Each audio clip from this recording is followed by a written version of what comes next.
Alright, welcome back. Tomfooleries here.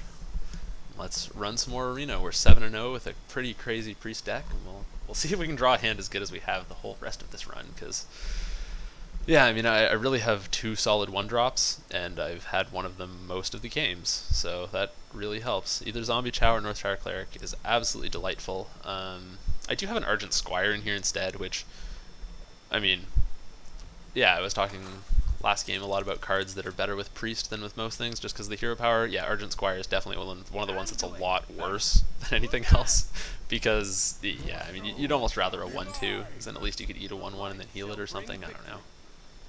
Probably not actually rather a 1-2, but it gets close. Okay. So, mulliganing, I usually mulligan high cost cards. This Holy Nova is an iffy mull here for sure, because if he's just an aggressive Warlock deck, he's just going to puke out a ton of stuff. So Holy Nova, I could see some arguments for keeping it here. I think I am going to pitch it, just because I don't know what direction his deck will go. It could very well be aggro, but I don't know. You can't usually go 7-0 in Arena with Warlock with an aggressive deck. He would have lost a game by now. So my debate here is really just whether to keep the Shredder, just because it's so good. But if I'm that behind, if I'm behind by the time we hit turn 4 anyway, I'm dead. So I want low drops. And yeah, mediocre, but I mean, I needed one of these hands at some point. Watch, I'm going to say that, and then first turn top deck the Cleric for power. You don't have a play, sir. I know I took a long time to choose my mulls, but you don't have anything. Oop, gotta remember not to alt-tab. Oh. Get in there and fight, maggot. Hey, we drew a guy. Alright, that was fantastic. So, barring any Direwolf Alpha shenanigans, we are in business here. Yeah, Dark Bomb, Direwolf Alpha, also another hip thrust is definitely bad. Life tap is completely acceptable. I will definitely be okay with that. So, ooh, it's actually a card as well. Almost certainly one I will be playing next turn. Actually, I guess I'm at.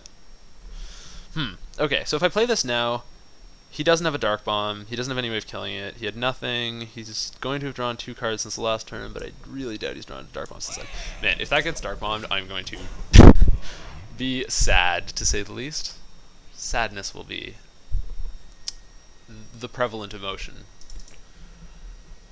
Most likely, though, he just plays a minion, and then we do some sort of powered shield plus heal our guy shenanigans to make it big enough to survive fighting it, and hopefully we should get to eat it.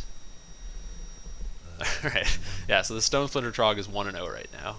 He has eaten one full other card. Ooh. Whatever... Whatever I was expecting to happen, that was not it, I have to admit. But either way, we are on the train to card advantage now, and that has worked out very, very well. Demon Wrath is a crazy card, just a crazy card. I mean, whoa, so much AOE. That's okay though. I mean, he can do stuff like that as much as he wants. I keep playing cards and he keeps doing damage to himself to remove them, that will continue to work out pretty well, because all of these cards have insane value. I mean, he now can't play anything with 2 toughness, and I mean, even up to 5 toughness is bad. Yeah, like, that's a little annoying. Probably just gonna play the Belcher and eat the tutu. Otherwise, I can go hero power that, run that into face, powered shield it so it survives, which it almost certainly will. He is on Siphon Soul next turn, which, yeah, I'm just going to do this. This is just much more straightforward and just, yeah, I mean, what's he going to be able to do about that? And even if he chews through it, then he's got to go through the Sunwalker starting next turn, and. So we should be good here. This is going just fine. Alkanai is a truly strong card in Arena. And obviously, yeah, okay. Yep, that's exactly what he was planning to do to this thing. So now we just end up with a 1-2 and the ability to finish this off in a couple different ways. Now, sadly, we have no Shadow Word Pains in this deck, so that thing will not be disappearing anytime soon. No, actually, yes it will. This is pretty free. And I can get a big, I can get a 6/6. Yeah, is this, oh no I can't. Because I have to hero power as well. Either way, this is what's happening. I am doing this for sure. What I do after that is probably ooze. So, beat the Shield Master. There is no reason to take the 1 damage to face there over just clearing his guy. I actually think that's one of the hardest parts of Hearthstone, is just deciding when to hit face and when to hit his guys, especially in situations like that where, I mean, Warlock isn't going to have a lot to buff up his guys. They don't have class-specific things. Like Paladin, obviously you want to clear the stuff all of the time just because Kings and all the silly enchantments they can put on things just get things so out of control so fast. But against Warlock, often it's okay to leave the thing up. Mage too. Like Mage cannot, under any circumstances, enchant its minions with things and make them stronger. So that's never a worry. Okay, so what do we want here? My hero power does nothing. So that is not useful. I'm probably just going to eat that into that. That's almost certainly happening, but I will decide whether or not I want to play this guy first. Otherwise I can just either Frost Ellie or Sunwalker. I mean, obviously Frost Ellie gain tempo, trade that off. I mean, if he has a silence for this thing, congratulations. It's nowhere near as scary as that 7/6 getting silence last turn when it was frozen, so, or last game I mean. So yeah, and also if he had to play like a 4-drop. Like he had 4 mana to use on something, and what he chose to play was Turtle. So I'm gonna go ahead and guess the rest of his hand's mostly air. The Life Tap for Great Justice. Life Tap, Think, Concede is always a very strong Warlock play. You gotta watch out for that one just about any game. I mean, Think, Concede is a generally strong strategy. Alright, well, we have a death for that.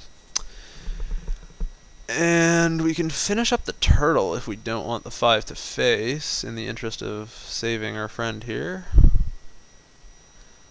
I actually have a lot of damage. Like, I have 8, 9, 10, 11, 12 right now. Either way, that thing's getting deathed. And then I'll probably just attack into the Turtle and hero power it to finish it off. And I can play this guy as well. Oh, no I can't. Again, we need to use the 2 mana. Again, remember that hero powering does in fact take mana even when you have Alkanai.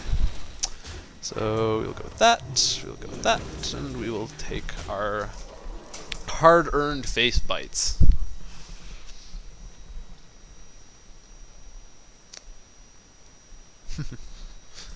Yeah. This deck is very strong. I don't think there's been one game where I've gotten to turn 8 yet and haven't been fairly solidly ahead. There was one game against a mage where he pretty much had something like 4 cards in hand, and I was down to air. It was like Holy Fire and something else. Not that Holy Fire's air. Ouch. Oh well, that doesn't really matter. Not that Holy Fire is air, but it wasn't doing a whole lot where I was. You know, you don't really want to Holy Fire a Snow Chugger, although that sort of thing does tend to happen fairly often with Holy Fire. You play it when you can, but anyway, the game ended up getting entirely. The mage was entirely annihilated by Velen. I eventually just top decked it and just kept eating what he played every turn, and then healing it for 4 with hero power, and it just felt fantastic. And there's not much else I can say about it. So I am still a little worried about Siphon Soul. I don't think... Let's see here. If I play this, I just play the Chow, so obviously it's worth it to play the Walker and the Chow. Alright. Antique Healbot, Shadow Flame. It's pretty crazy. So 9 mana, 3 damage to all enemy minions, heal yourself for 8. And 2 cards, obviously. Not that cards are a thing for Warlock.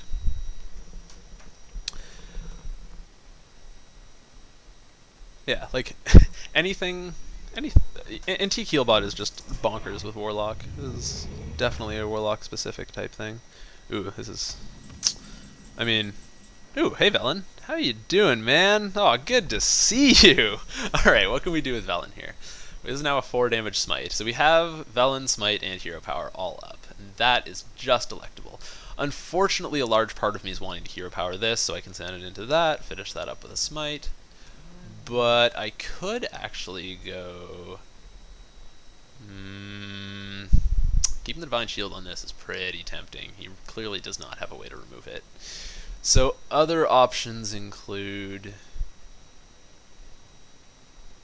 No, I don't think this is the turn for Velen. I think we're just going to go through this Shield Nasta. This guy's going to have enough trouble... Oh. Well, I guess I definitely should have played the Frost Wolf before that died. Oh, wow, I'm done. This is amazing. Holy crap. Holy jeez. Alright, I'm a little embarrassed it took me that long to see that, but that was... yeah. It's... Hearthstone emotes, most of the time I will squelch my opponent pretty much the first thing they say. I don't know. The communication... Like, communicating with language is hard to begin with. Saying things and getting someone else to understand exactly what you meant when they have slightly different definitions of all the words, and in their experiences those words have meant slightly different things. That's hard enough. Trying to get... Oh, man. Oh. Trying to get an opinion across, however, when you're... Yeah, I'm just going to do this. It's way too funny to not. Finish that up with that. Obviously this thing's bigger. Alright, Velen takes it home again. Anyway, what I was trying to get across before. It's hard to communicate with language. Words are hard enough to effectively get a thought out of your head into someone else's with. Emotes in Hearthstone, when all you can say are these 6 things, and they all have various inflections and things. I mean, anything you emote just pisses the other person off, for sure. Absolutely for sure. The well played after they concede is about the only thing that could not be interpreted as BM, and I'm sure it could be interpreted as BM. Alright, so either way, we had an iffy hand that time. We turned to top deck the Trog, and he just brought it home. So, alright, we'll see you next game.